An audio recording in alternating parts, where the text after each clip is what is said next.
What's up, everybody? We're back for another edition of Bass Cave.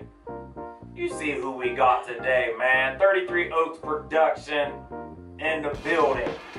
Bass Curtis in the building. Yes, sir.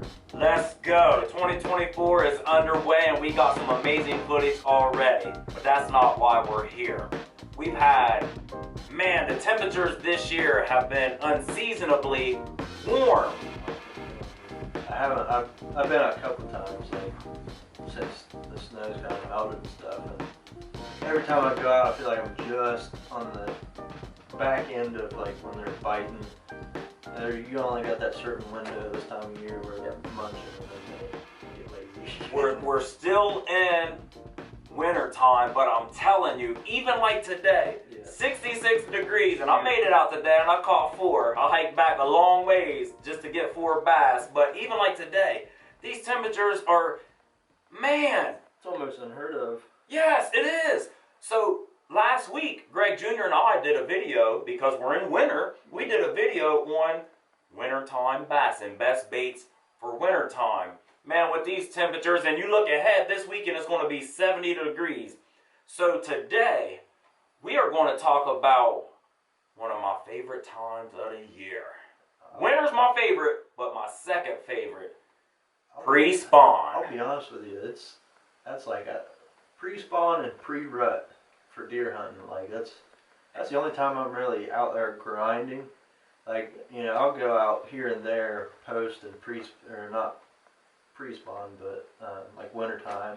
I'll go out a little bit, but post-spawn I even don't really mind. Like, I don't care for it. Like you said, pre-rut and pre-spawn, it does something to you. It gets that blood flowing.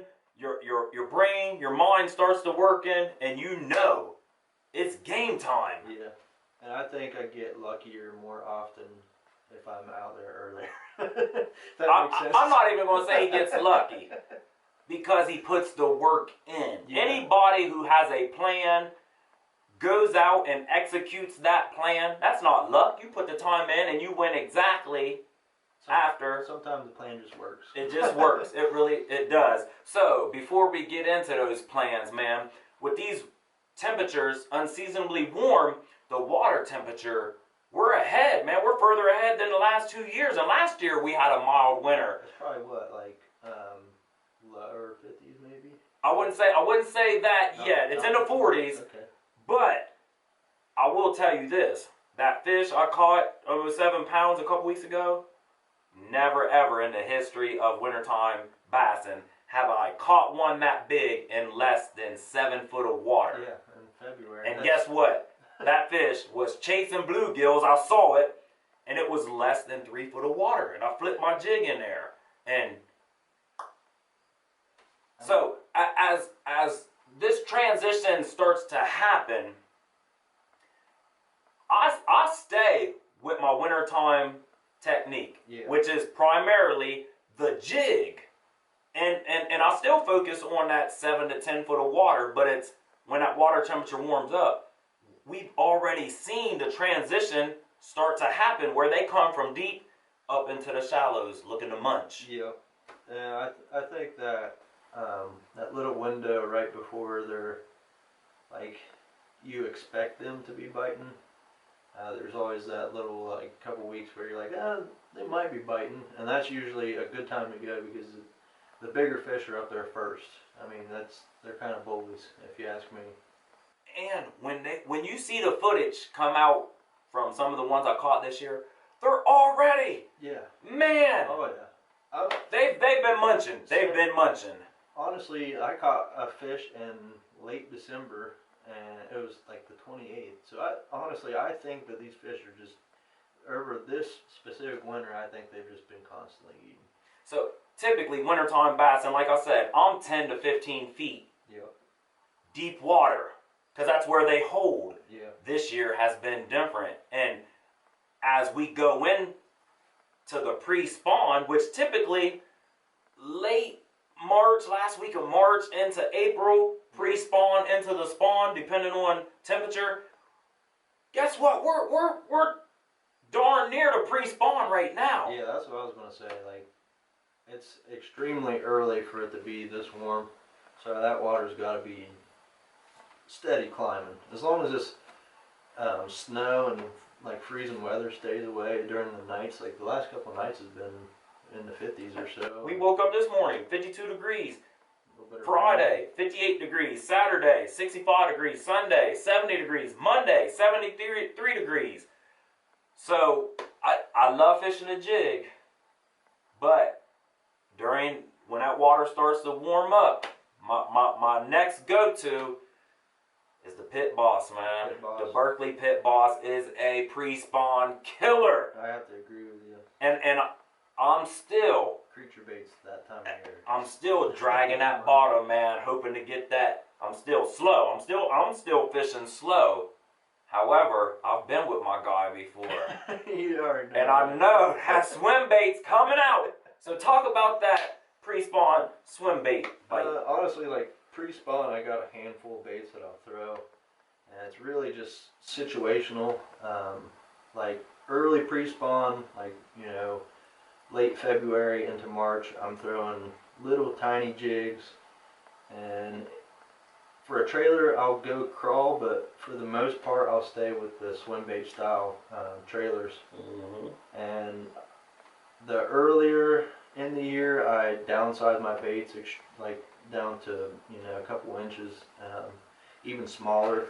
Including string, right? Yeah. Because the lakes we're fishing and these strip pits, the water's clear, especially this time of the year. Yeah, I'm throwing like 6 to 12 pound test fluorocarbon when I'm throwing these swim baits, and I'll go up to like 3/8 usually with the jig head, and I throw various different styles, from the ball head style swim bait hooks to the ones you screw on there. My favorite are the ones, I think it's Berkeley that makes them.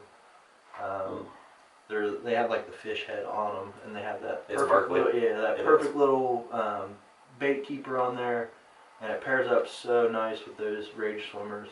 That's my favorite swim bait to throw, is those little tiny rage swimmers that you get from Walmart.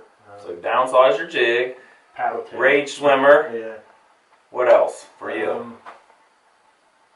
I would say even spinner baits. Anything in that bait fish style of bait, I'm throwing. Like even crankbaits. Like I said, it's Greg Jr., you hear that? Lipless crankbaits. Rattle trap. Rattle traps, absolutely. Shad pattern or the crawl pattern. Especially when they're still in that deeper water, but the grass is coming up. If you feel that grass real early, you better be throwing a rattle trap and ripping it. I know Greg knows what I'm talking about there. He sure does. I gotta stay away from the rattle trap. I'm not convinced. I've seen it, but year in and year out, I stay consistent with those slow moving baits. Yep. I can do the other things and those techniques, and I have all of those baits, but it's just I document and I look back year after year, and I'm like, now I'm not after. I remember we were out last year and you were banging them out. You were banging them, bam, bam, bam. And I'm like, okay, he's catching them. And he was catching quality fish. And the same thing happened when Bacol and I were out. He's banging them, bang, bang, bang. Crenshaw, bang, bang, bang. I stay with my slow moving baits.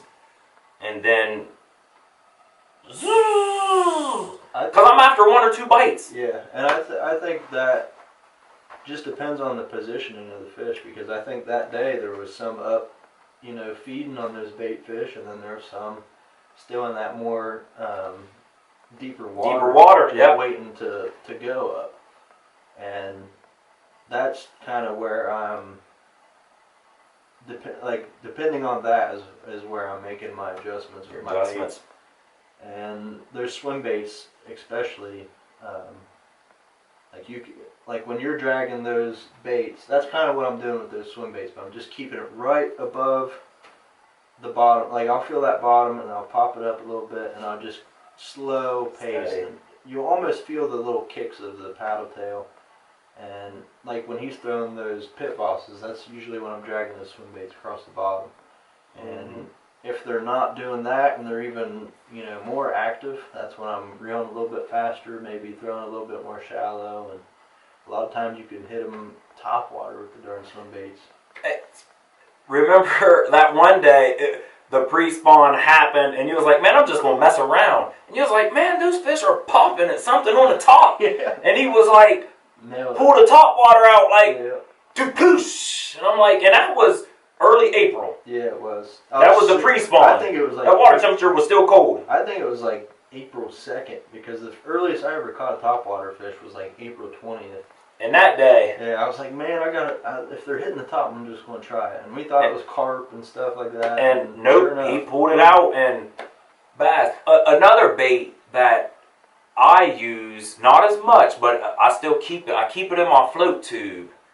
And you'll hear Crenshaw, he repeatedly will say, shout out to Mark Daniels Jr.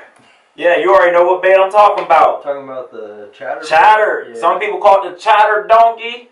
But the chatter bait, man, it's a great pre-spawn. I think it's great all bait. year. I don't even throw them, and I'm saying. No, hey, every once in a while, when no one's looking, I'll be like, okay, they still think I'm throwing a jig, but let me go ahead and switch. I'll throw that chatter bait. It produces. If you're patient enough with it, it catches giant bass. It does, absolutely. So that's another pre-spawn bait, man. If you're sleeping on it, that chatter donkey. Especially with the swim bait paired up with it. And I'm looking for those giant bass. That's a bigger profile bait when you add that swim bait. Yeah, when you notice those fish up, you know, feeding big time, like you'll see more of them in the shallows. You'll see them chasing baits and stuff. And that's when you can get away with throwing them big swim, like the big wake bait style baits and the chatter baits with the bigger profile.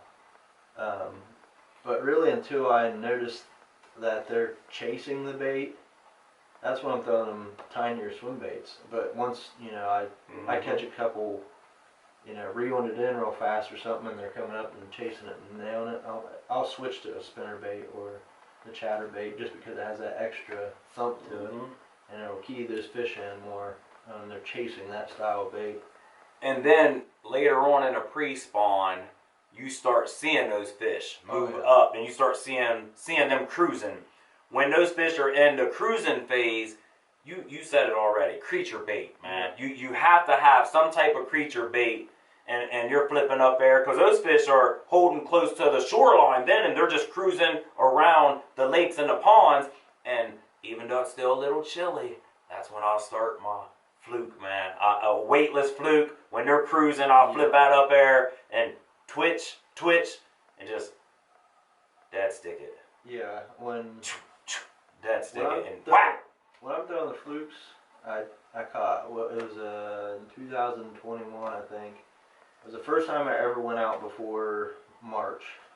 I told you were lying. I said, man, don't feed me that BS. Remember? Yeah, he called me. He said, "What'd you catch that on?" And it was fat. That bass was fat. It was and then fat. We went to the fishing expo. We were up there. I said, Logan, man, I pulled you aside, and I said, Logan, man, don't be giving me that nonsense of the fluke in February. He didn't believe me until I showed him the footage of that. And then I saw it, and I was like, because again, once I see them start cruising, I pick my fluke up, and I know they're chasing bait fish. That was February. It was cold. See, when you're throwing, I don't know. When you're dragging jigs, that's when I'm dragging those swim baits. And when you see them cruising, like that's when I'm picking up my little bitsy bug and flipping it. So I love it though, because when you're doing something, I'm doing the opposite. Yeah. And then if you're throwing a jig, I'm throwing something different. Unless it's working, then. So yeah, but that if it's working. If it's working. But no, man, we pre-spawn. It's here. I ain't even gonna say it's coming. Yeah, it's winter. It's the end of February, but it is here. Yeah, I'm going out tomorrow. That's all you hear that? Hopefully, man, you see River Rat Basin, man, produce something. I went twice now this year, and the first time I went out with the float tube, got all the way out to the pond, and I kind of was like walking. Basically, I was walking down this clear-cut path, not a branch in sight or nothing. It's just an old dirt path. And I walked on the outer edge of it because there was this big mud puddle where somebody drove through it a couple times with the razor. No. And there was a sticker bush hanging over top of that little area, and it just grabbed my tube perfectly. And Wah, wah, wah, wah. Man, that's bad luck. yeah, and we couldn't really fish that pond without the tube. So Man, that's horrible. turned around and walked back, and then hit the creek. And the creek's not necessarily fired up yet. And if people go back to our footage 2 years ago when we first started the Bass Cave, it was March, and you and I believe Addison Red Light. Yeah. Man, y'all went up there early. It might have been the first or second week of March. It was. And y'all put up a 40 piece and a couple big ones. I think we caught well over. I think we caught at least like 100 fish. PreSpawn. and people say, like, some people, I get it. The fall transition is a great time of the year to catch them also, but we start focusing on the pre-rut. Yeah. Yes, we already talked about that. But the pre-spawn, man, it gets that. Man, when I'm at work and it's 55 degrees out and I get a text from Bacola or Logan or Junior or Crenshaw, I don't even want to look at my phone because I know what time of the year it is. I get a text and I'm like, nope, I'm not looking because I don't even want to be at work right then. Yeah, my boss already knows. Like, I work at a golf course, so if it's like 50, 60 degrees and the rain is coming down and we're not mowing grass, he already knows. Deuces. See you tomorrow, Larry. Yeah. and I'm glad I have that because. And now I'm happy as can be for everyone I fish with to catch giants. It's just at that moment when I'm at my desk or typing on the computer and my phone buzzes and I see that envelope, I'm like, man, I'm not looking at that. I already know what it is. I'll wait till I get out of here. Yep. But I am happy for them. Absolutely. And, okay, Logan, so we talked about pre-spawn. So we're going to, I have Reed out here, then Junior out here. 2024 goals this year when it comes to fishing. I think I want to. I don't want to even say that I want to break my PB because I think that'll happen.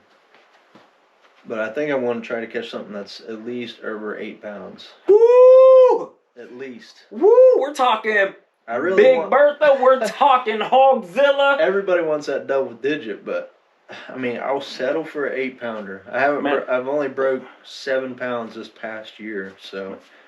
Like, 8 pounds is in the state of Ohio. It's unheard of. It's unheard of also.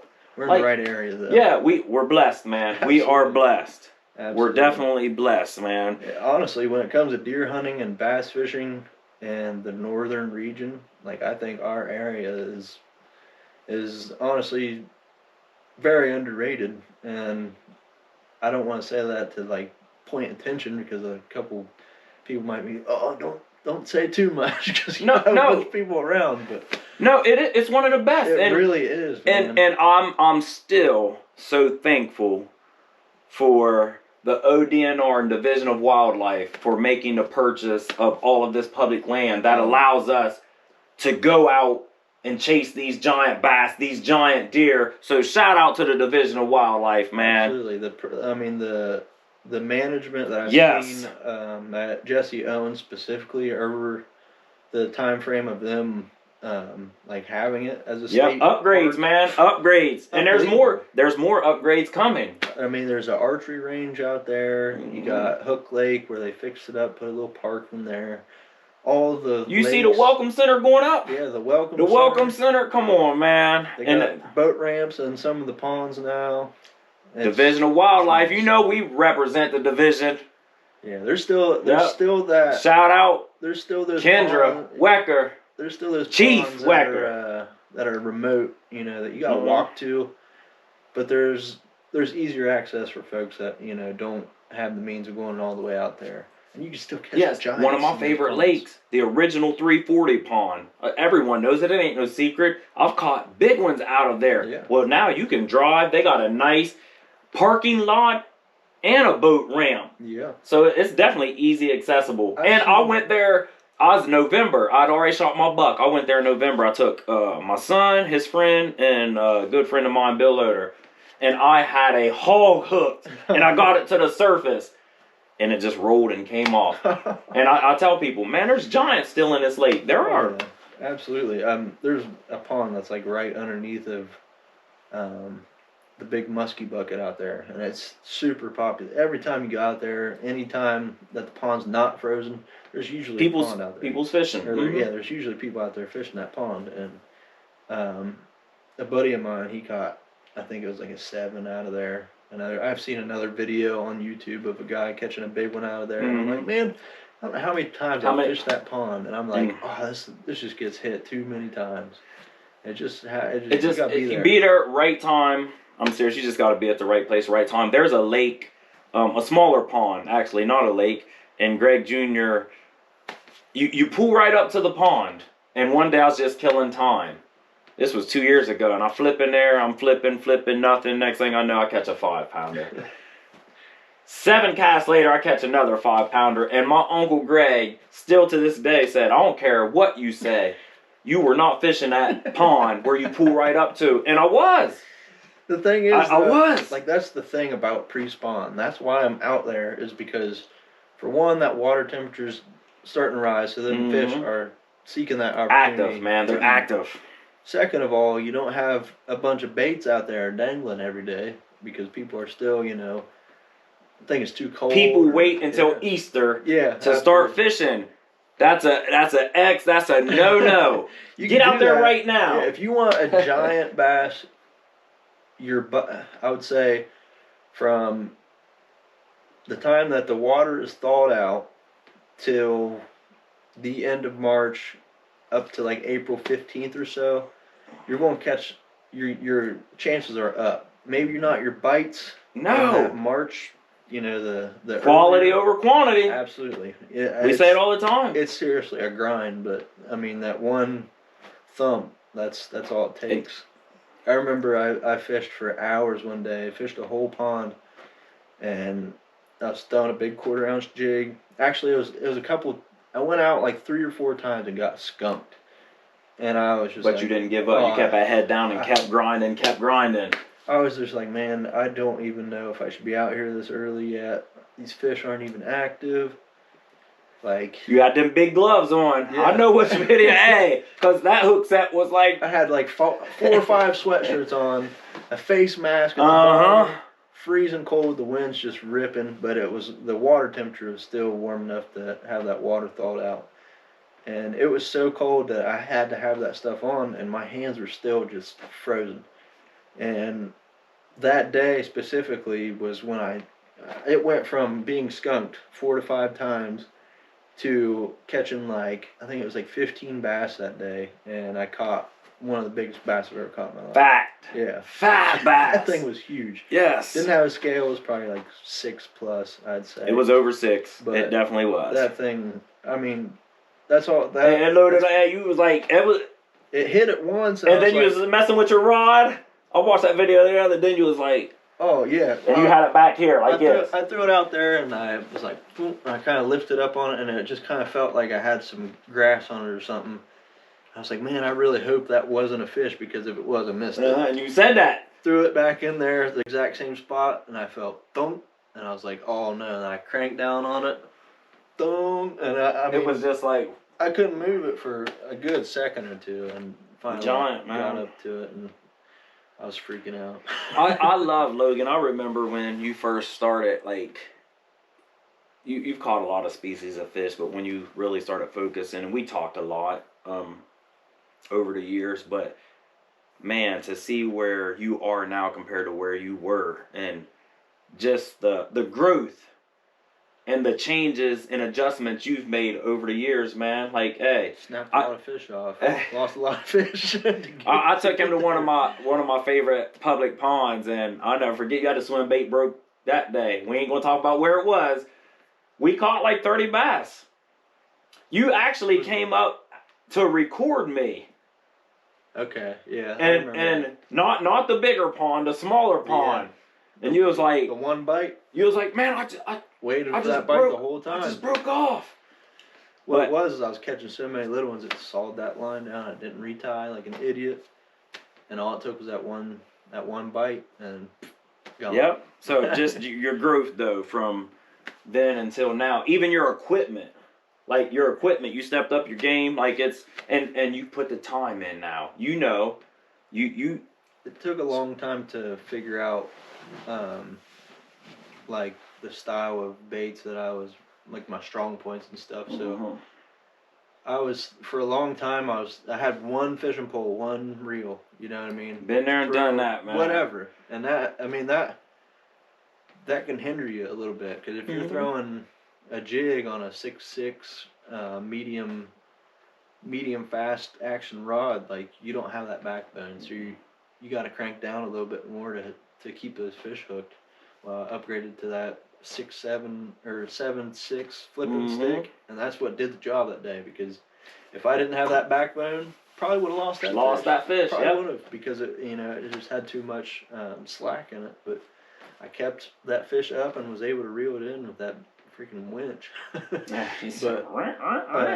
like with the swim baits and stuff, like I said, I downsized. So you gotta downsize your line, and I throw a 6.6, the medium fast Abu Garcia. Oh, what it is called? It's the blue ones. The blue ones. Yeah, I call it the blue stick for you. And then the Revo X's. Those reels are pretty much indestructible. I mean, I've had one for going on 6 years now, and it's still cranking. I haven't had to clean it or nothing yet, but I need to. I need to learn how to do that stuff. Yeah, he needs to. And as far as me, I'm St. Croix, G. Loomis, and I stay with Shimano reels, man. They're pricey. Yeah. But they get the job done. That spinning setup. Oh, that Stratic? That's a Stratic on there. I love that thing. I love it. Stratic 8, Stratic. When it comes to my crankbaits, that's what I caught that big 612 on this past year. Yeah. It was in March, and that rod perfectly. That Falcons are Falcon. I love Falcons also. Beast. You can feel every little kick that crankbait has, and I mean it's just perfect action. I didn't have to load up on that. All I did was reel down on that fish, and it loaded up perfectly on it and just hooked it perfectly. I didn't have to do any of that because it was just enough. And that fish, I've been to that lake a few times. My biggest in that lake is 4 pounds. I've seen them. That fish actually shocked me. I was very surprised. And I'm like, huh?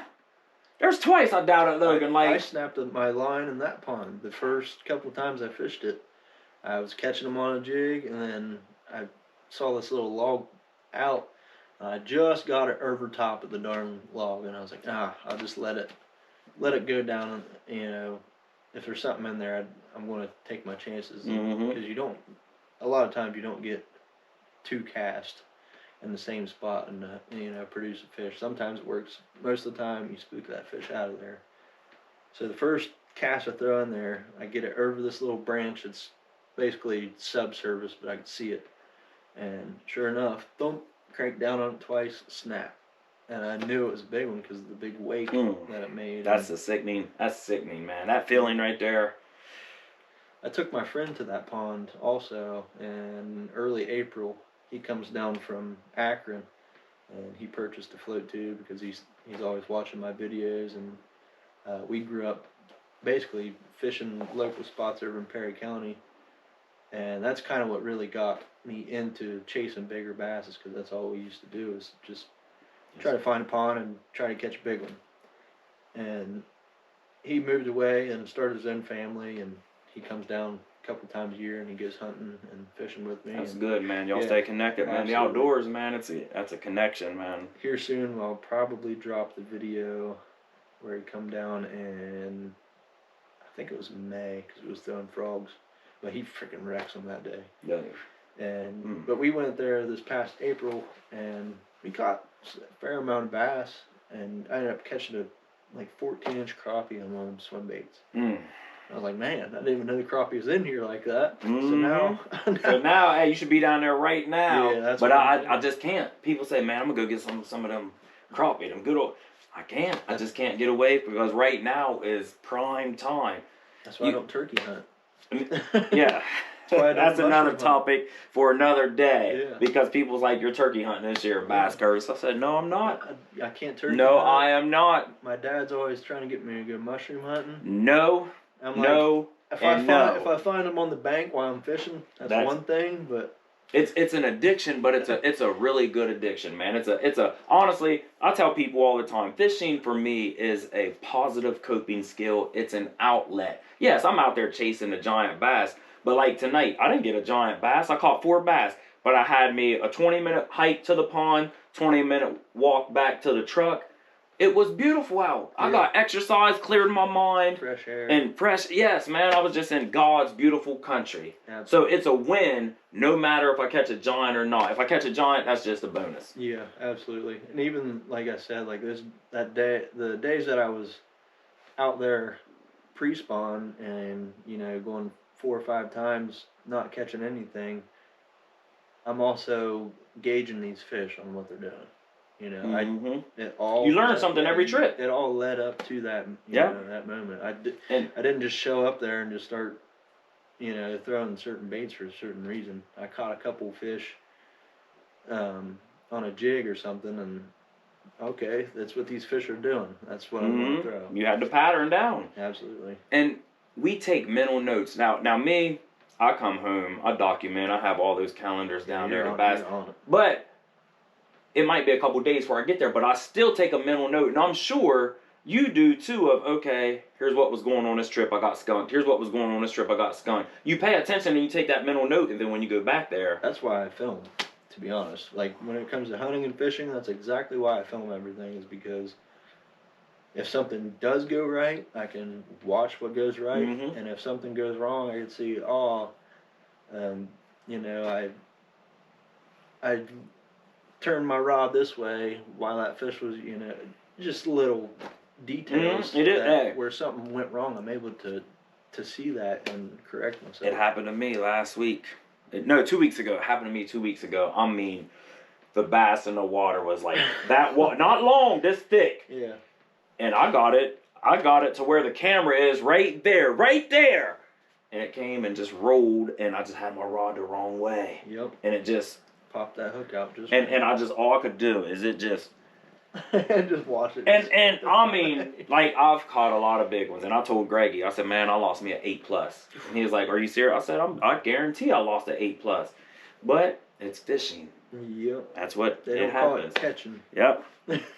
So, man, I greatly appreciate you coming out.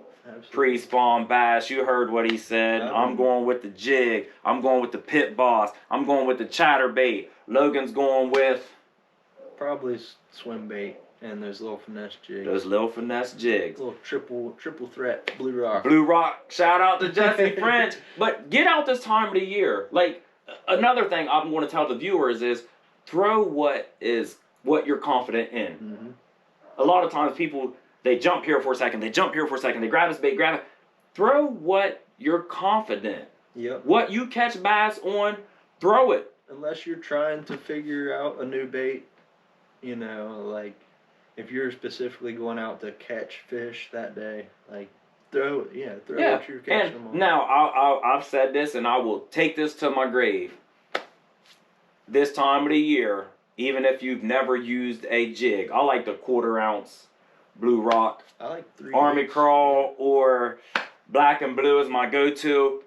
You stick to that from start this weekend, fish that all the way through April, and you'll say, Bass Curtis, you're the man. You was right. Find your little brush pile out there, or some sort of rock, something that's holding some heat, whether it's grass, stumps, lily pad stems. What I've been finding is a lot of these lakes have water that runs into them. Remember, moving water warms up quicker. Especially coming off of those hills into the lake. The sun's beating down on the top of them hills, melting That's off all the that secret for water.